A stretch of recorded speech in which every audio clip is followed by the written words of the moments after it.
আজকের মেনু দই chicken. Chicken তো ছোট বড় সকলের খুব পছন্দের, তবে নিত্যদিনের যেভাবে রান্না করেন ঘরোয়া মশলা দিয়ে যদি একটু অন্যরকম করে রান্না করা যায় তাহলে সেটা আরও ভালো হয়।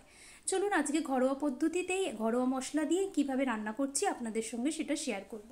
প্রথমে মাংসটাকে ধুয়ে নিয়ে তার মধ্যে 100 গ্রাম টক দই এবং 4-5 চামচ আদা রসুন 1 চামচ নুন দিয়ে ভালো করে মাংসটাকে ম্যারিনেট করে রেখে দেবেন।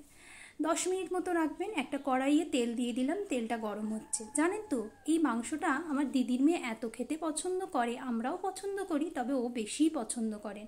আপনারাও বাড়িতে একবার ট্রাই করবেন, করে কেমন হয়েছে সেটা আমাকে কমেন্টে জানাবেন। তেলের মধ্যে গরম মশলা পেঁয়াজ দিয়ে ভালো করে নাড়াচাড়া করবেন, বাদামি কালার আসা পর্যন্ত অপেক্ষা করবেন। এসে গেলে তারপরে ম্যারিনেট করে রাখা মাংসটাকে দিয়ে দেবেন, দিয়ে নাড়াচাড়া করবেন। ওই জায়গাটা না একটু ধুয়ে নেবেন যেটাতে ম্যারিনেট করে রাখা ছিল, ওই জলটা কাজে লাগাবো।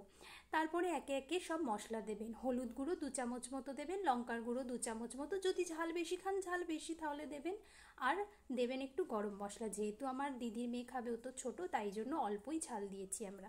ভালো করে ম্যারিনেট করে নিয়ে তারপরে ওই যে জায়গাটা ধুয়ে জলটা একটু দিয়ে দিলাম। দেখুন নিজে থেকেই কেমন তেল ছেড়েছে। এবারে একটু নাড়াচাড়া করে ভালো করে কষিয়ে নেবেন 2-3 মিনিট মতো কষান ভালো করে। তারপরে একটু টমেটো পেস্ট দিয়ে দেবেন। টমেটো পেস্ট দিয়ে ভালো করে আবারও নাড়াচাড়া করবেন। টমেটো পেস্টটা তবে যখন হয়ে আসবে তার কিছুক্ষণ আগে দেবেন, প্রথমেই দেওয়ার দরকার নেই। তারপরে যখন হয়ে যাবে লাস্টে একটুখানি ধনে আর জিরে গুঁড়ো দিয়ে দেবেন, ওই 2 চামচ মতো দিলেই হবে।